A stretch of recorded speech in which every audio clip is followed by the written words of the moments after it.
అందరికీ వందనాలు. Praise the Lord. మన ప్రభు అయిన క్రీస్తు నుండి మీకు కృపా సమాధానములు కలుగునుగాక. మంచిది. శ్రీ సత్యదేవ మినిస్ట్రీస్ ఛానల్లో ప్రసారమవుతున్న విశ్వ విజ్ఞాన వేద పాఠాలనే కార్యక్రమాన్ని చూస్తున్నటువంటి క్రీస్తు పిల్లలందరికీ, సోదరి సోదరిమణులందరికీ మా నిండు మనసుతో స్వాగతము, ఘనస్వాగతం పలుకుతున్నాం. అనేక సత్యాలు నేర్చుకున్నటకు, మనము క్రీస్తు రూపములో చెక్కబడుటకు, ఆయన రాకటకు సిద్ధపడుటకు మీరు ఈ పాఠాలను వెంబడిస్తున్నారని నేను నమ్ముచున్నాను. ఎవరైనా సబ్స్క్రైబ్ చేసుకున్నట్లయితే సబ్స్క్రైబ్ చేసుకోండి. మరి లైక్ కొట్టడం మర్చిపోకండి. ఇతరులకు షేర్ చేయండి.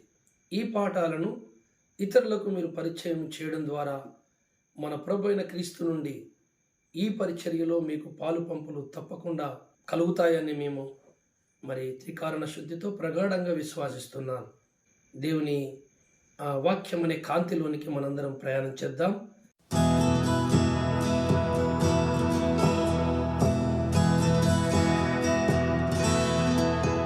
నేటి మన ధ్యానము కొరకు నహూము గ్రంథము 2వ అధ్యాయము 1వ వచనం చదువుకుందాం.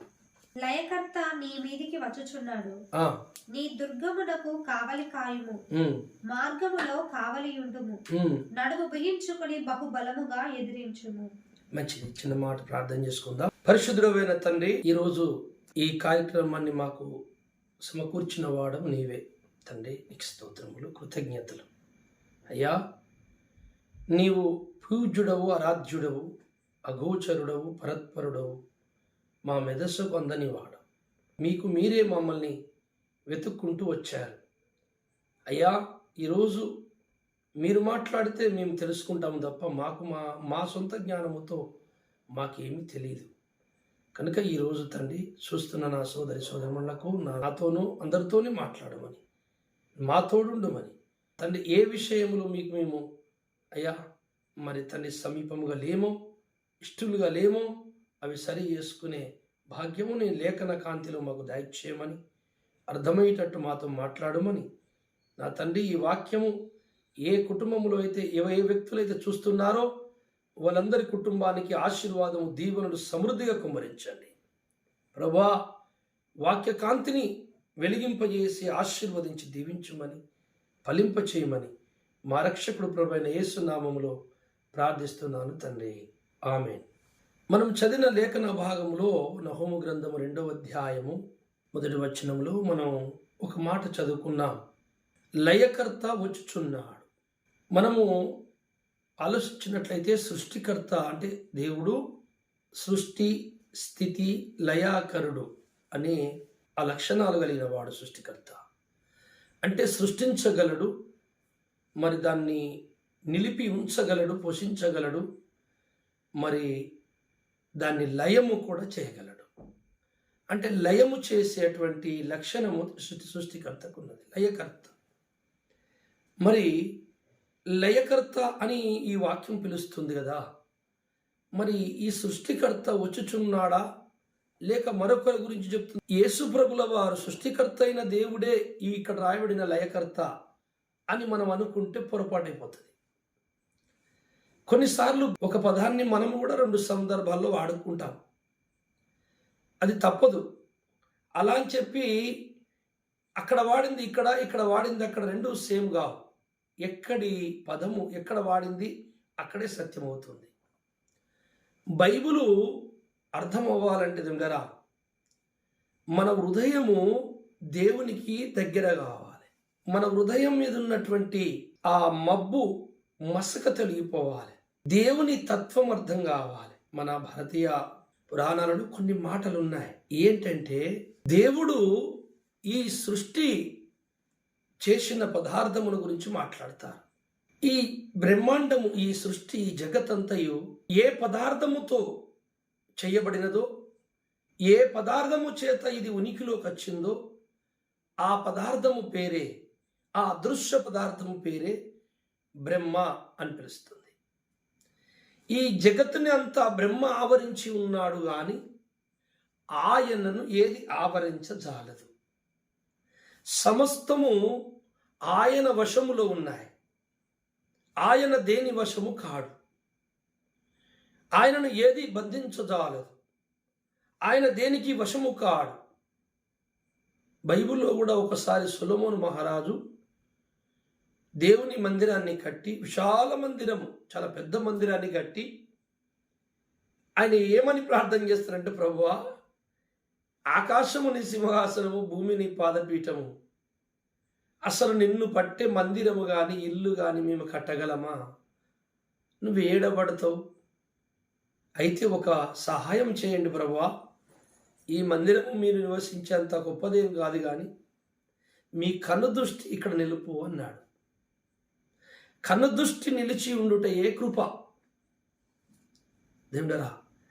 ఈ బ్రహ్మాండము సృష్టించిన ఆ ఈశ్వర తత్వము ఆ సొలొమోనుకు అర్థమైంది. మన వేద పండితులు కొంతమంది గ్రంథాలలో రాసుకున్నారు దేవుని గురించి. చతురో వేద సర్వ శాస్త్రజ్ఞనకషం బ్రహ్మతత్వం నా జనతి ధర్విపాక రసం యథ అనే పదము నేను చదివాను ఒక గ్రంథంలో. దాని తాత్పర్యం ఏముందంటే, 4 వేదములు, చతుర్వేద 4 వేదములు, సమస్త శాస్త్రములు పలుమార్లు చదివినను బ్రహ్మతత్వం నా జనతి ధరివిపాకర సంయత. బ్రహ్మ యొక్క సృష్టికర్త యొక్క తత్వము, ఈశ్వర తత్వము వ్యక్తికి అర్థము కాకపోతే, ఆ వ్యక్తి అర్థము కాని వ్యక్తి ఎలాంటి వాడంటే ధరివిపాకర సంయత, అంటే పప్పును కలుపుతున్న తెడ్డు లాంటి వాడు అంటున్నాడు. పప్పు కలుపుతున్న తెడ్డును చూసి, తెడ్డా చెప్పు, పప్పులో ఉప్పు కారం కరెక్ట్ అయిందా అంటే తెడ్డు ఏం చెప్తుంది? ఏమీ తెలియదు తెడ్డుకి. అలాగే ఆ బ్రహ్మకున్న తత్వము, ఆయన మనస్తత్వము, ఆయన ఆలోచన కానీ మనకు అర్థం కాకపోతే, నువ్వెంత జ్ఞానము నేర్చుకున్నా ఈ బైబుల్ నేను పట్ట చదువుతారు కొంతమంది, కంఠస్థమే ఉన్నది. మనల్ని చూసి భయపడుతూ, అని అమ్మ నాకు 4 వచనాలే గుర్తుండవు, ఇంత బాగా మాట్లాడుతున్నాడు, నిజంగా ఈయన దోపులో దేవుడే ఉన్నాడు రా అని అనుకుంటారు చాలామంది. నువ్వు దీన్ని కంఠస్థం చేస్తే జ్ఞానం కాదు. ఆ వాక్యము లోపల ఉన్న సారాన్ని నువ్వు జీర్ణించుకొని అది చెప్పినట్టు నువ్వు జీవించినప్పుడే అది జ్ఞానము. ఈ బ్రహ్మతత్వము మనకు అర్థము కావాలి. ఈ బ్రహ్మము ఒక సృష్టికర్త యొక్క తత్వము అర్థము కాకుండా మానవుని హృదయం మీద ఒక మబ్బు కమ్మినది. ఆ మసక మబ్బు తొలగిపోయిన తర్వాతనే వాక్యములోని సారము నీకు అర్థమవుతుంది. అందుకే దావీదు అన్నాడు, వాక్య సారాంశమే సత్యం. సూర్యుడు ఒకసారి మబ్బు వస్తుంది, కారు మబ్బు వచ్చినప్పుడు భూమి మీద చీకటి అయినట్టు అవుతుంది. సూర్యుడు కనపడడు, ఆకాశం కనపడదు క్లియర్గా. మబ్బు తొలిగిపోగానే మళ్ళీ సూర్యుడు, ఆకాశం కనపడుతుంది. అలాగున దైవాన్ని గుర్తుపట్టకుండా మానవుని యొక్క హృదయం మీద ఈ యుగ సంబంధమైన దేవత మనోనేత్రములకు గుడ్డితనము కలగజేశాను. ఆ గుడ్డితనం అనే మబ్బు పోతేనే కానీ బైబిల్ అర్థం కాదు. వాళ్ళ సొంత జ్ఞానంతో అర్థం చేసుకున్న పండితులు ఎంతో చెబుతారు, కానీ అది దేవుడు అనుకున్నది కాదు, వారి పుర్రెల పుట్టిన జ్ఞానం. మనిషి తలకాయలో పుడుతున్న ప్రతి ఆలోచన దేవుని శాసనము కాదు. దైవాత్మతో ప్రేరేపింపబడి ఆలోచన వస్తుందే, అది దేవుని ఆలోచన. ఇక్కడ లయకర్త అంటే దేవుడు కూడా సృష్టిని లయము చేయగలడు, సృష్టించగలడు. మరి ఈ లయకర్త దేవుడేనా అంటే పొరపాటు. ఒక్కొక్కసారి పదాలు ఒకే దాని పేరు 2 చోట్ల వాడుకుంటాడు ఒక పదాన్ని. బైబిల్లో ఒక చోట దేవుడు దహించు అగ్ని ఉంటుంది. దేవుడు అగ్ని. పరిశుద్ధాత్ముని కూడా అగ్ని అనే పోల్చారు. పెద్దకొస్తున్నాడు మేడగది మీద శిష్యుల మీదకి పరిశుద్ధాత్ముడు అగ్ని నాలుకల వలె వారి మీద వ్రాలినప్పుడు వారు అన్య భాషలు మాట్లాడేది. దేవుడు అగ్ని స్వరూపుడు. ఇప్పుడు మనం చూసినట్లయితే ప్రకటన గ్రంథంలో ఆలోచించుతాము. అగ్ని గంధకములో పిరికివారు, అవిశ్వాసులు, మరి దొంగలు, వ్యభిచారులు, వీళ్ళందరూ మండుచున్న అగ్ని గుండములు. అంటే నరకము ఒక అగ్ని. నరకములే ఉన్నది అంటే అగ్ని ఉన్నది. మరి దేవుడు కూడా అగ్ని. మరి నరకములో అగ్ని దేవుడేనా? మరి ఈ అగ్ని ఆ అగ్ని ఒకటేనా అంటే కాదు. అది వేరు, ఇది వేరు. అందుకని ఆ అగ్ని ఏమో పడితే కాలిపోతున్నారు, కానీ ఈ దివ్యాగ్ని లోపలికి వస్తే మనిషి జ్ఞాని అవుతున్నాడు. చూడండి, అందుకనే పదము ఒకటే అగ్ని, కానీ అది ఏ పరిస్థితిలో దేనికి ఆపాదించి చెప్పబడిందో ఆ సందర్భాన్ని బట్టి అదంతే, ఇది అంతే. అలాగే సృష్టికర్త లయకర్త, అవును, సృష్టిని లయం చేయవాడు, సృష్టించేవాడు ఆయన. కానీ ఆయన సృష్టించిన సృష్టిలో ఉన్నటువంటి, ఆయన స్థాపించిన సత్యం, ధర్మం, దేవుడు సృష్టించిన సమస్తం మంచిది. ఆ మంచిదాన్ని నాశనం చేసే లయకర్త ఇంకొకడు ఉన్నాడు. వాడు ఒక లయకర్త. ఆ లయకర్త కొరకే ఇక్కడ రాయబడింది. మళ్ళీ చదువుదాం. లయకర్త వచ్చుచున్నాం, నీ మీదికి వచ్చుచున్నాడు, నీ దుర్గమునకు కావలి కాయుము. ఆ లయకర్త వస్తుండట, మనము కావలి కాసుకోవాలి, కావలి కాయాలట. మార్గములో కావలి ఉండుము, నడుము బిగించుకొని బహుబలముగా ఎదిరించు. ఆన్ని ఎదిరించాలి, నడుము కట్టుకొని బిగించుకొని లయకర్తని ఎదిరించుమని బైబిల్ చెప్తుంది. అంటే ఈయన సృష్టికర్త అయిన లయకర్త కాదు. ఒకవేళ సృష్టికర్త అయిన లయకర్త అయితే ఆయనను ఎదిరించేటోడు ఎవడు? మనం చాలా జాగ్రత్తగా ఆలోచించినట్లయితే ఈ లయకర్త ఎవరు? మనం ఒకసారి ప్రకటన గ్రంథం 9:11 చూద్దామా? పాతాళపు దూత వాటిపైన రాజుగా ఉన్నాడు. పాతాళపు దూత వాటిపైన రాజుగా ఉన్నాడు. హెబ్రీ భాషలో వానికి అబద్దోన్ అని పేరు. గ్రీసు దేశపు భాషలో వాని పేరు అపోల్లోయోను. కింద పుట్నోట్లో ఏమున్నది చూడండి, నాశనము చేయువాడు. నాశనము చేయువాడు, నాశనకర్త. 2వ తెస్సలోనికి రాసిన పత్రిక 2వ అధ్యాయం 3వ వచనం చదవండి. మొదట భ్రష్టత్వము సంభవించి నాశన పాత్రుడకు పాప పురుషుడు బయలుపడితేనే గాని ఆ దినము రాదు. వాని పేరేం పేరు? నాశన పుత్రుడు, నాశనకర్త, నాశనము చేయవాడు, లయకర్త. దేని నాశనం చేస్తుడు? దేవుడు స్థాపించిన రూల్, దేవుడు స్థాపించిన మంచిని, ఆయన శాస్త్రమును, ఆయన పద్ధతిని చెడగొట్టాలి. దేవుడు అవునంటే కాదనిపించాలి, కాదంటే అవుననిపించాలి. దేవునికి వ్యతిరేకమైనది స్థాపించాలి భూమి మీద. దేవుడరా, నీతికి ధర్మానికి వ్యతిరేకంగా మనుషులని పుడిగొల్పాలి. అసలు కారణమే ఉండదు, ఎందుకు ఇట్లా అయినో వాళ్ళకే తెలియదు. కొంతమంది మనుషులు దురాత్మ దూరిన తర్వాత ఏం చేస్తున్నదో కూడా అర్థం కాదు, అంత అయోమయమైపోతుంటారు. సత్యానికి వ్యతిరేకంగా ప్రవర్తిస్తూనే మేము ఎట్లా ప్రవర్తిస్తున్నాం ఏంటి అనుకుంటూనే ప్రవర్తిస్తారు. కారణం ఏంటంటే వాళ్ళు ఏదైతే ఇష్టపడుతున్నారో అది తప్పైపోయింది. వారి అంతరంగములో చెడుని ఇష్టపడ్డారు, చెడే సంప్రాప్తమైంది. లయకర్త అనే సాతానుని ఎదిరించే వ్యక్తులకు చెబుతున్నాడు పరిశుద్ధాత్ముడు, మీ నడుమును బిగించుకోండి. బిగించుకుంటే వాడిని ఎదిరించగలమా? అవును, ఎదిరించగలం.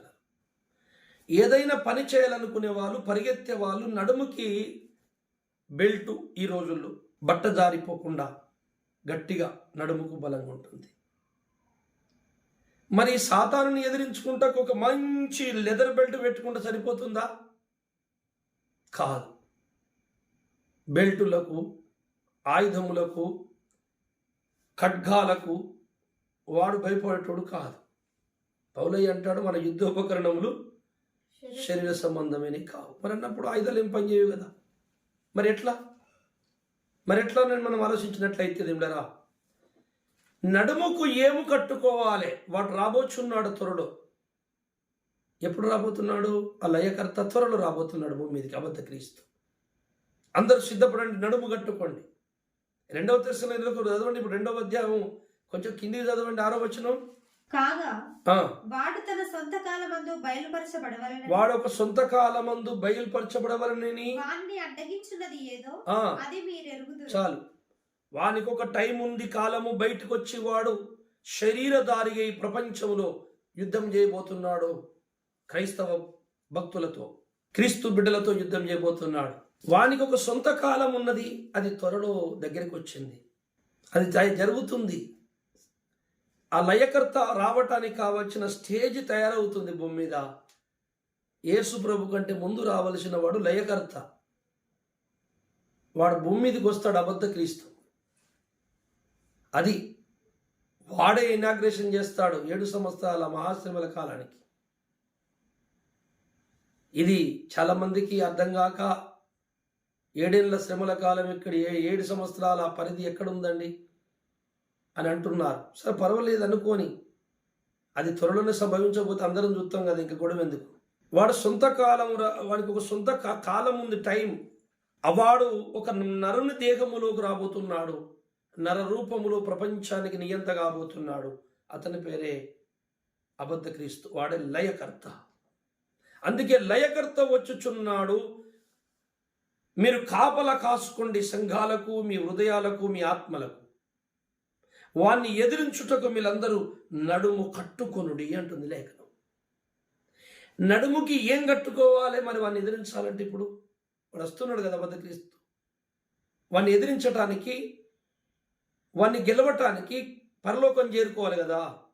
లయకర్తను గెలవకుండా, లయకర్తను ఎదిరించకుండా ఎవ్వడు నువ్వు దేవుని దగ్గరికి వెళ్ళలేడు. ఖచ్చితంగా ఎదిరించాల్సిందే. లేదంటే వాడిని ముద్ర వేసుకోవాలి. వాడిని ముద్ర వేసుకుంటే నరకమే. అయితే వాడిని ఎదిరించాలి. వాడిని ఎదిరించాలంటే ఏం కావాలి? నడుముకి బిగించుకోవాలి బెల్ట్. నడుముకి ఒక కట్టు కట్టుకోవాలి బలంగా. ఆ నడుముకి ఏ కట్టు కట్టుకుంటే వాణ్ణి మనం ఎదిరించగలము. అది ఈరోజు పాఠం. సాతానుని ఎదిరించాలనుకుంటున్న నా సోదరిమణులారా, క్రీస్తు పిల్లలారా, ఇప్పుడు సాతానుని ఈరోజు ఎదిరించాలన్నా, రేపు ఎదిరించాలన్నా, రేపు అబద్ధ క్రీస్తు వచ్చి నాకు ఎదిరించాలన్నా ఒకటి కట్టుకోవాలి, తప్పదు. ఆ నడుముకు అనేది ఉంటే నేను ఎదిరించగలవు. అందుకే బిగించుకోండి నడుముకి ఏదన్నా. నడుము కట్టుకొని బల్లముగా ఎదిరించుము. నడుముకి ఏం కట్టుకోవాలి? ఎఫెసీ పత్రిక 6:13 చదవండి. అందుచేతను మీరు ఆపద్దినమందు వారిని ఎదిరించుటకు జాగ్రత్త వినాలే. ఒక ఆపద దినము, ప్రతి ఒక్క క్రైస్తవుని జీవితంలో ఒక ఆపద దినము, శ్రమల దినము, కరువు దినము, నిందలు, అపనిందలు, బాధలు, కష్టాలు నీతిమంతునికి ఒకసారి వస్తుంది. నిన్ను నమ్మిన వారే, నువ్వు అన్నం పెట్టిన వారే, నువ్వు చంకల తెట్టుకున్న వాడే నీకు విషపు నాగై కరుస్తాడు, క్రూరముఖమై నిన్ను చీల్చుతానికి మీది పడతాడు, నీ మీద నిందలేస్తాడు. దురాత్మకు అనుకూలున్న వ్యక్తులందరూ వాడబడతారు వారి చేతుల.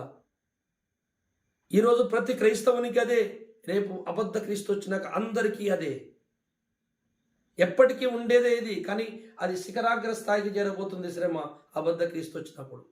అప్పుడైనా ఇప్పుడైనా నడుముకొక్కటి కట్టుకోవలసిందే. అదేంటిదో ఇక్కడ రాయబడింది, చదవండి.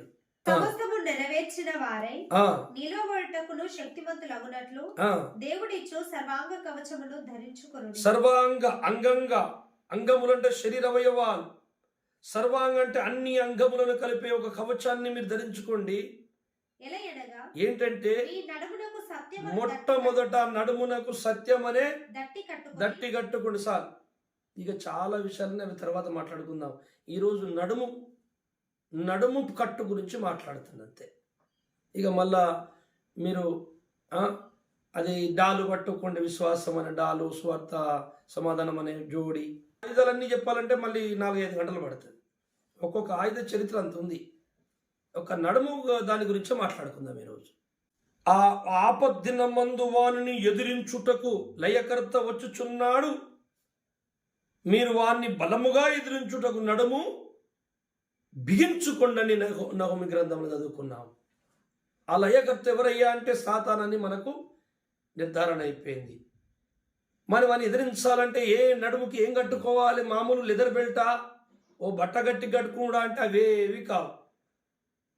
నడుముకు కట్టుకునేది అంటే అర్థం ఏంటంటే నిమ్మరా, శరీర సంబంధమైన మాటగా మనం దీన్ని ఆరాధించుకోవాలి, తెలుసుకోవద్దు. ఎందుకంటే మన యుద్ధ ఉపకరణము శరీర సంబంధమైనవి కావు. కనుక నడుముకు కట్టుకునేది ఒకటి ఉన్నది, అది ఆత్మీయమైన ఆయుధము, ఆత్మీయమైన బలము. మొట్టమొదటి మాట, వాణ్ణి ఎదిరించుటకు ధరించుకునే ఆయుధములలో సర్వాంగ కవచాలలో మొట్టమొదటిది నడుము కట్టుకునే కట్టు, తర్వాత మిగతాయి. అందుకే మొదట అదే రాశాడు ఎఫెసీ పత్రికలో. వాడిని ఎదిరించాలి, అది కావాలి. ఏంటి ఆ బెల్ట్ పేరేంటి అంటే సత్యం అనే దట్టి.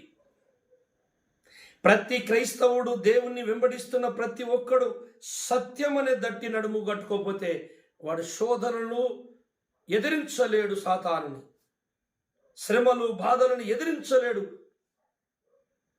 అని ఎదిరించాలి బలంగా అంటే నడుముకు సత్యం అనే దట్టి. అంటే సత్యం అంటే ఏంటి? యోహాను సువార్త 15వ అధ్యాయం 17-15లో ఉంటుంది. ఏంటది?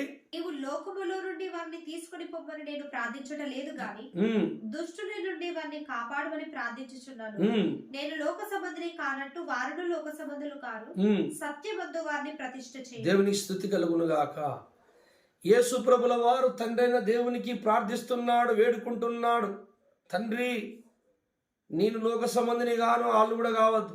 అయితే వారిని ఒక కార్యం చేయాలి. వారిలో వారిని ఎక్కడ మీరు ప్రతిష్ఠ చేయాలి? సత్యమందు ప్రతిష్ఠత చెయ్యుము అని. తర్వాత ఏమంటున్నాడు? మీ వాక్యమే సత్యం. యేసయ్య అంటాడు, నేనే సత్యం. వాక్యమే సత్యం, వాక్యమే సత్యం, యేసే సత్యం. ఆ సత్యములో మీరు వీరిని ప్రతిష్ఠత చేయండి. ఈ సత్యం అనే యేసుని, సత్యం అనే వాక్యాన్ని నీవు నడుము బెల్టు లాగా నీ ఆత్మీయ జీవితానికి బలముగా చుట్టుకో.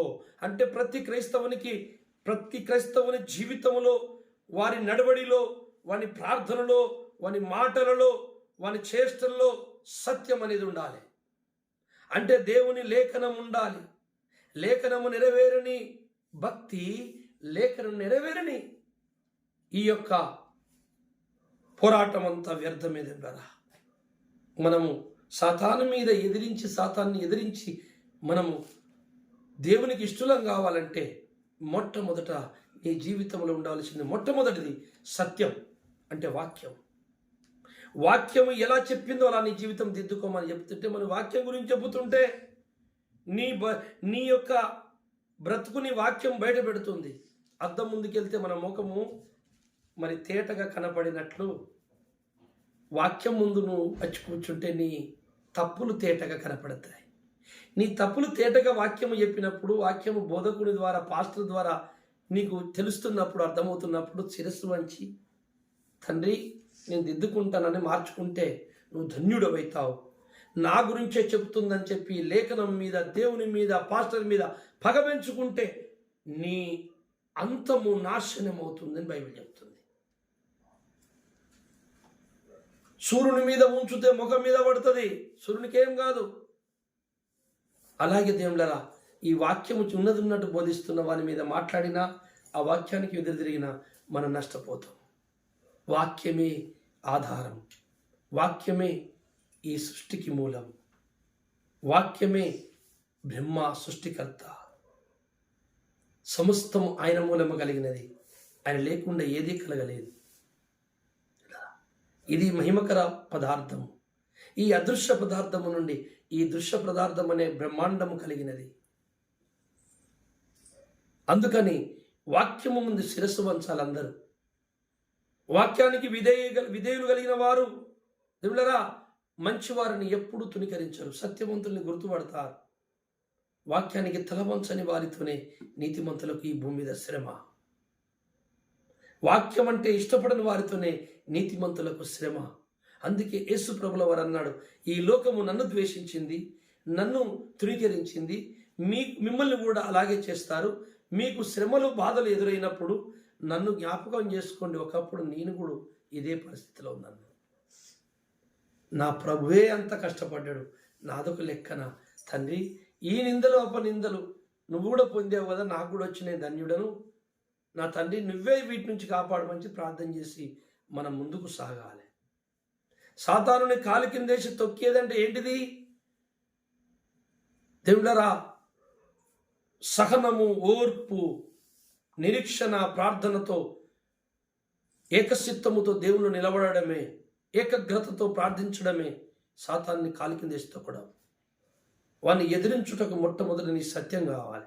ప్రకటన గ్రంథము 12:11 గొర్రెపిల్ల రక్తమును బట్టి ఉమ్, తామిచ్చిన సాక్ష్యమును బట్టి ఉమ్, వారిని జయించి ఉన్నారు. ఉమ్. కానీ మరణము వరకు తమ ప్రాణములను ప్రేమించిన వారు కాదు. ఇదిగో సత్యం అనే దట్టి కట్టుకున్న వారు ఎలా ఉంటారో ఒక్క మాటతో చెప్పాలని నీ వచనం చదివించాను మీ ముందు.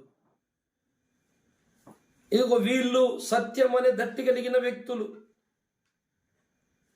వాళ్ళ గురించి మాట్లాడుతుంది లేఖనం. మరణము వరకు వాళ్ళు తన ప్రాణమును ప్రేమించిన వారు కాదు. మరి దేన్ని ప్రేమించారు సార్ మీరు?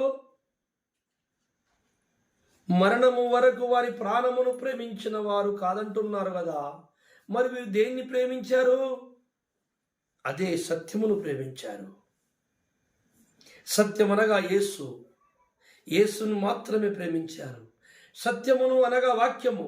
వాక్యమును ప్రేమించారు. యేసును ప్రేమించారు కనుక వీళ్ళు మరణము వరకు వారి ప్రాణాన్ని పట్టించుకోలేవారు. తన ప్రాణము కొరకు ప్రయాసపడేవాడు, తన ప్రాణాన్ని కాపాడుకోవాలనుకునేవారు, తన ప్రాణతృప్తి కొరకు నీతిమంతులను దూషించేవాడు, తన కోరికలు నెరవేర్చుటకు నీతిమంతుల మీద బురద తల్లేవాడు, నీతిమంతులను హింస పెట్టేవాడు ఎన్నటికీ పరలోక రాజ్యం చేరుకోడు.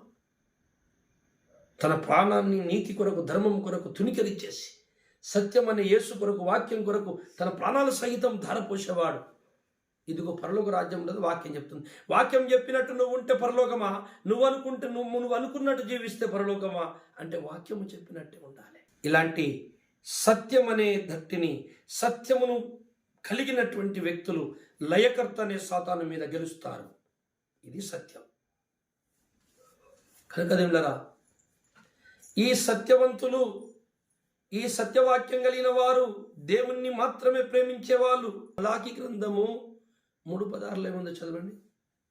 అప్పుడు యెహోవా యందు భయభక్తులు గలవారు ఒకరితో ఒకరు మాట్లాడుకొనుచుండగా యెహోవా చెవియొగ్గి ఆలకించెను. జాగ్రత్త వినాల. దేవుని యందు భయభక్తులు గలవారు ఒకరితో ఒకరు మాట్లాడుకొనుచుండగా దేవుడు చెవు పెట్టి విన్నాడట. మరియు యెహోవా యందు భయభక్తులు కలిగి ఆయన నామమును స్మరించుచు ఉండు వారికి జ్ఞాపకార్థముగా ఒక గ్రంథం ఆయన సముఖమందు వ్రాయబడెను. చాలు. దేవుని యందు భయభక్తులు గలవారు ఎవరంటే సత్యమును ప్రేమించిన వారు, వాక్యమును ప్రేమించి వాక్యముకు శిరస్సు వంచిన వాళ్ళు దేవుని యందు భయభక్తులు గలవారు. భయభక్తులు గలవారే సత్యం అనే దట్టి కలిగిన వారు. ఈ సత్యమును ధరించిన వాళ్ళే లయకర్తం ఎదిరించేవాళ్ళు, సాతానుని ఎదిరించేవాళ్ళు. అయితే వీరి కొరకు ఈ సత్యము కలిగినటువంటి లేఖన ప్రకారము జీవిస్తున్న వారు సత్యము కొరకు ఎన్నో శ్రమలు, బాధలు, కష్టాలు, కరువులు, నిందలు, అపనిందలు భరిస్తూ బాధపడుతున్నటువంటి భక్తులు ఎవరు? వారి కొరకు ఏముందో చెప్తుంది లేఖనం ద్వారా. వాళ్ళ కొరకు ఒక గ్రంథము పరలోకమందు జ్ఞాపకార్థముగా రాయబడ్డది. దేవునికి స్తుతి మహిమ కలుగునుగాక.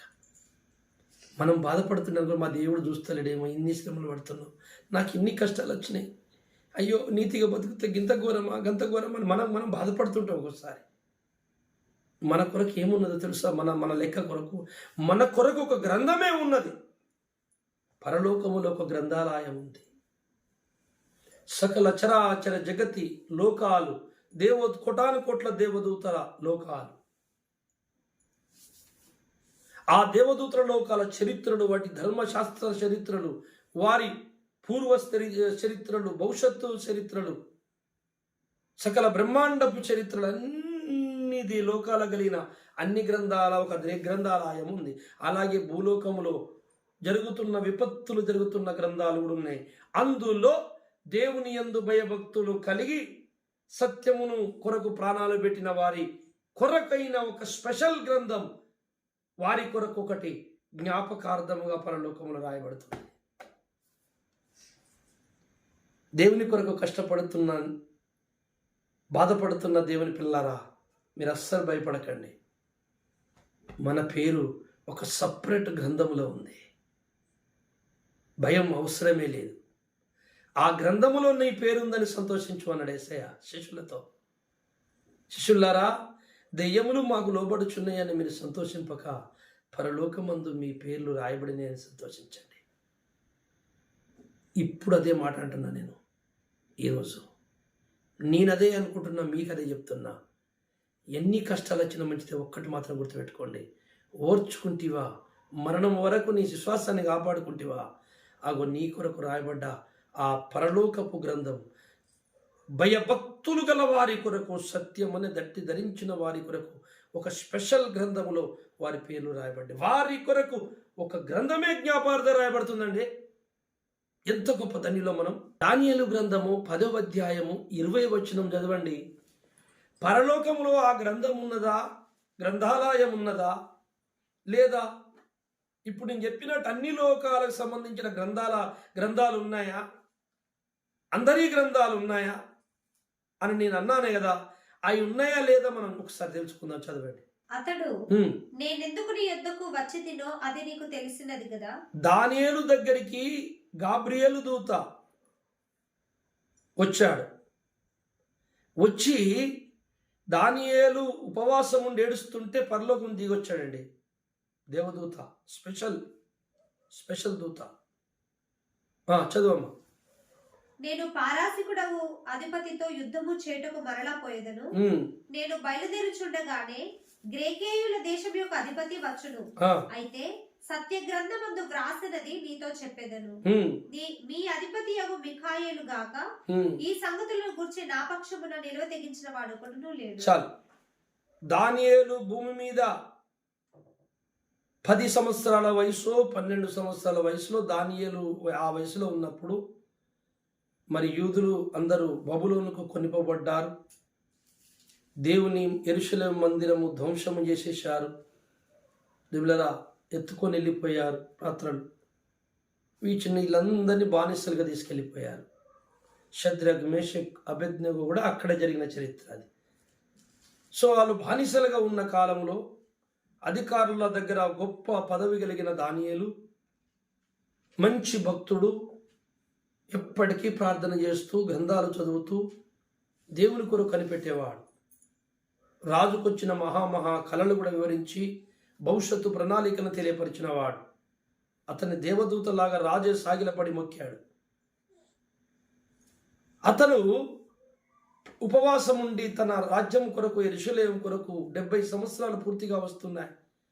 యిర్మీయా ద్వారా పలికిన ప్రవచనం నెరవేరబోతుంది. దేవుడు ఏ కార్యం చేయలే ఇంకా. తండ్రి, పూర్వస్థితి యెరూషలేముకి ఇయ్యవా, మా పితరుల పాపములు క్షమించు, నా పాపములు క్షమించు తండ్రి అని ఆయన ప్రార్థిస్తుంటే, ఆ యెరూషలేముది ఏమున్నదయ్యా, యెరూషలేముది వదిలేది ఇచ్చేస్తా కానీ ఆయన భవిష్యత్తు ప్రణాళిక తీసుకొచ్చి చెప్పేశాడు. పాత నిబంధనలో ప్రకటన గ్రంథం దానియేలు అన్నట్టు ఏమేమి సంభవించబోతుందో, రాబోతున్న మెస్సయ్య గురించి, అభిషక్తుని గురించి, అతన్ని సిలువ వేసి నిర్మూలన చేసే దాని గురించి, యెరూషలేములో మందిరం కట్టే గురించి, అబద్ధ క్రీస్తు వచ్చే వాటి గురించి అన్ని చెప్పేశారు. చెప్పడానికి ఆయన పంపాడు దేవుడు. మధ్యాకాశంలో సాతాను అడ్డుకున్నాడు. ఈ రహస్యాలను నువ్వు చెప్పేస్తే ఇక నేనెట్లా గెలుస్తా? అతన్ని ఆపితే అతనికి సహకరుడుగా మిఖాయేలు వచ్చి, మీరు వెళ్ళండి గాబ్రియల్ గారు దానియేలు దగ్గరికి, నేను చూసుకుంటానండి. ఎన్ని రోజులు ఆపాడు? 21 రోజులు. అప్పుడు ఈయన ఇక్కడికి వచ్చాడు. ఇక్కడికి వచ్చి ఏమంటున్నాడంటే, బాబు నేను మళ్ళీ వెళ్ళాలి, మావాడు అక్కడ ఉన్నాడు, నేను వెళ్ళి మళ్ళీ యుద్ధంలో పాల్గొనాలి, ఒక్కడే పోరాడుతున్నాడు ఆ సైతాన్ గాంతోని, నేను దౌర్జన్యంగా వాడిని బెదిరించి వచ్చేసాను. నీకు ఒక విషయం చెబుతాను, ఏంటంటే సత్య గ్రంథమందు, చదువమ్మా.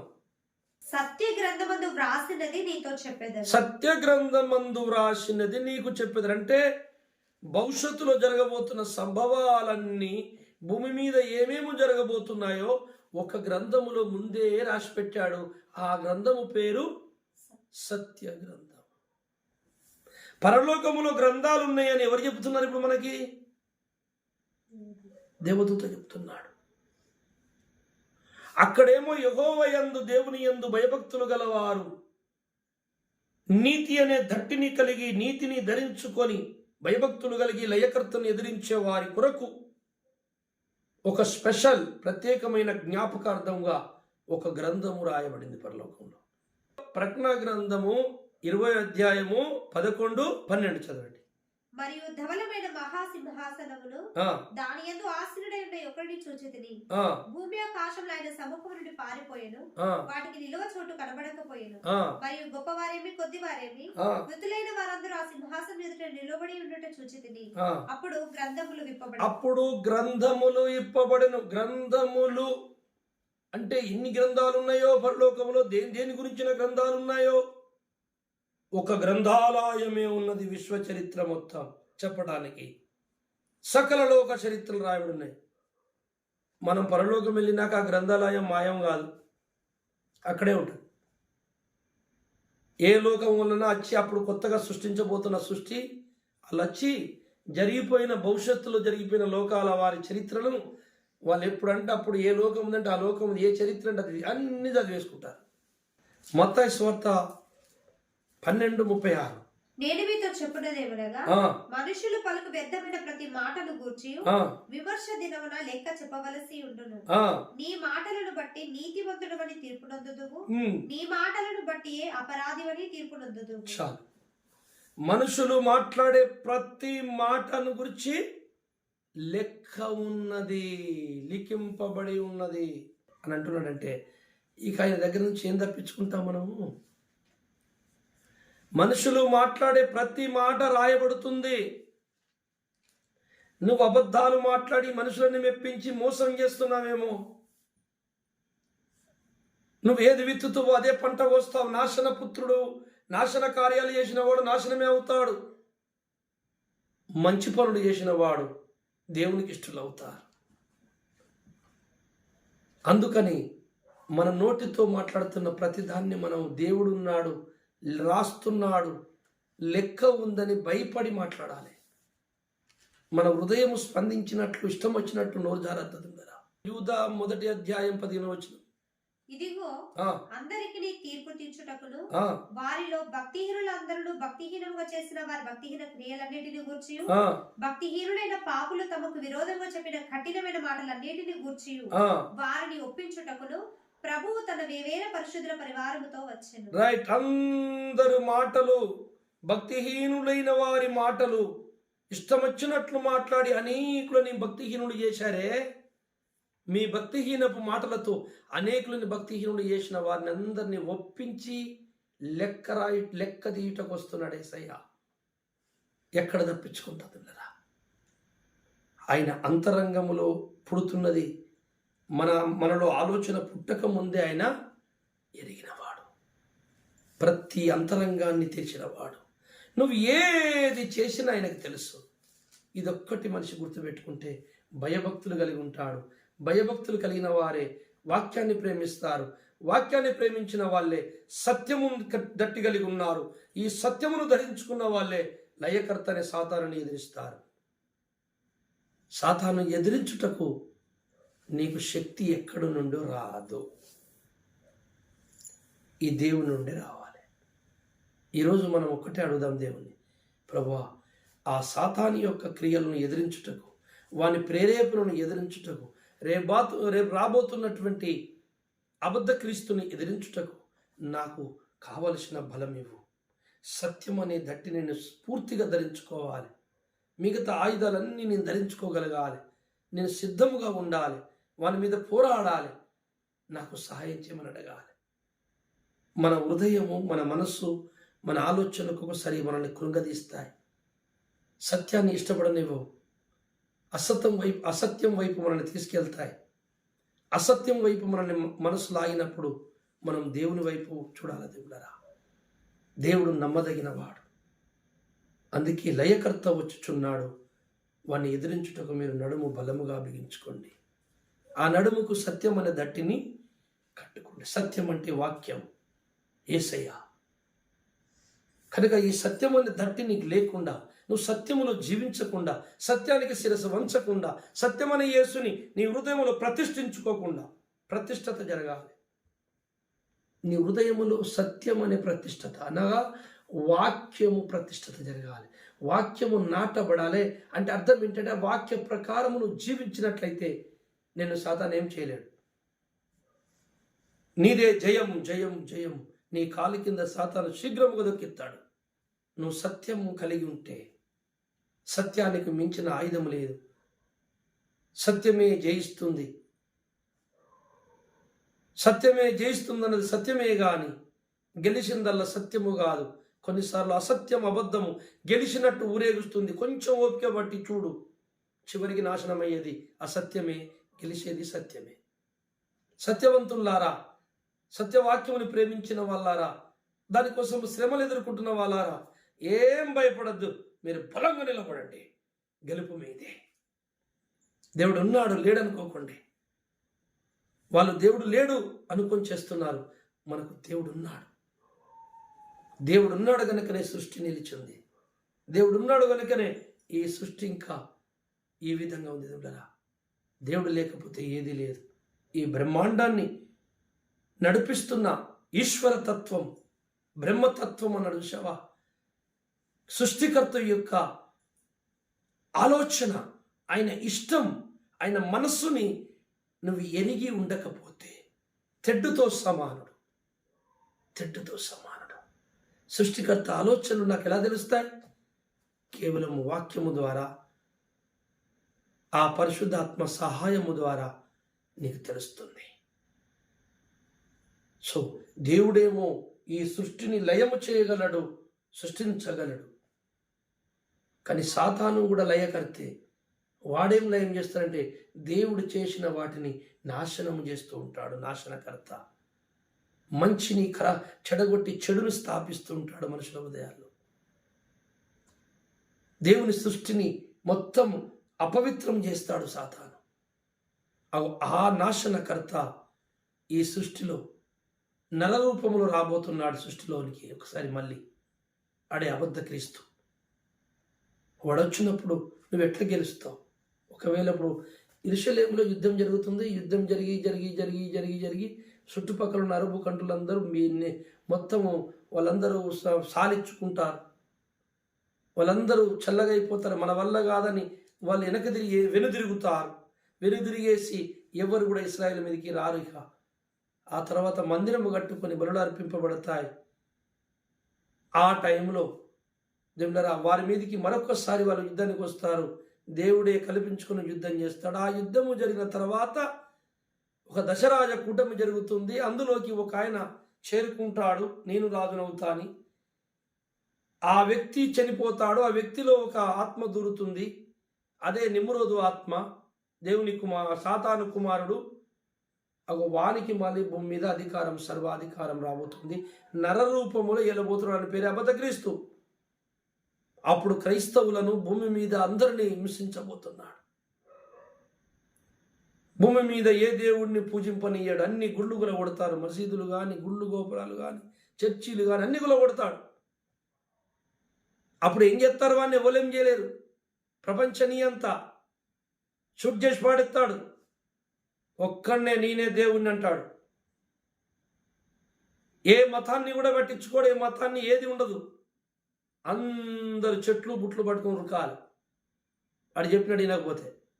మరి ఆ రోజు నిజ క్రైస్తవుల మీద అవుతున్న యుద్ధం వాడు ముద్ర వేసుకోమంటాడు. అప్పుడు నువ్వు ఎట్లా ఎదిరించగలవు? నీ దగ్గర వాక్యము లేదు, దేవుని స్వరము గుర్తుపట్టలేదు,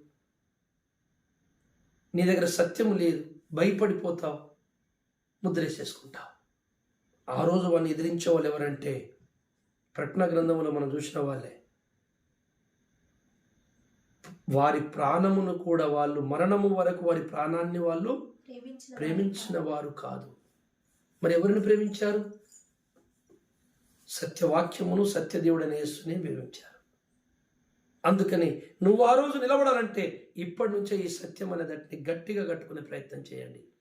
సత్యము కలిగి ఉండండి. సత్యములో జీవించండి. కష్టాలైతే వచ్చినాయిలే, సత్యాన్ని వదిలిపెట్టకండి. అదిగో పరలోకములో ఒక గ్రంథము ఈ సత్యవంతుల కొరకు, యెహోవా యందు భయభక్తులు గల వారి కొరకు జ్ఞాపకార్థముగా పరలోకములో ఒక గ్రంథము రాస్తున్నాడు. వాళ్ళు మాట్లాడుకుంటున్నారట పరిశుద్ధులందరూ. దేవుడు గొప్పోడు, దేవుడు గొప్పోడు, మనకు అట్లా చేసిండు, ఇట్లా చేసిండు, ఓ ఆ తండ్రి కొరకు మనం బతకాలని అనుకుంటున్నారు. దేవుడు సంతోషపడ్డాడు.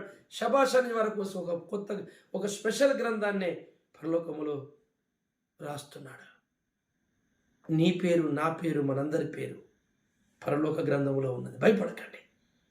యేసయ్య అన్నాడు, మీ పేర్లు పరలోకంలో రాయబడి నేను సంతోషించండి అయ్యా. చూశారా దేవులారా? నా స్నేహితులరా, ఇక టైం సమీపించింది, టైము అసన్నమైనది. ఎవరచ్చుటకు తెలుసా?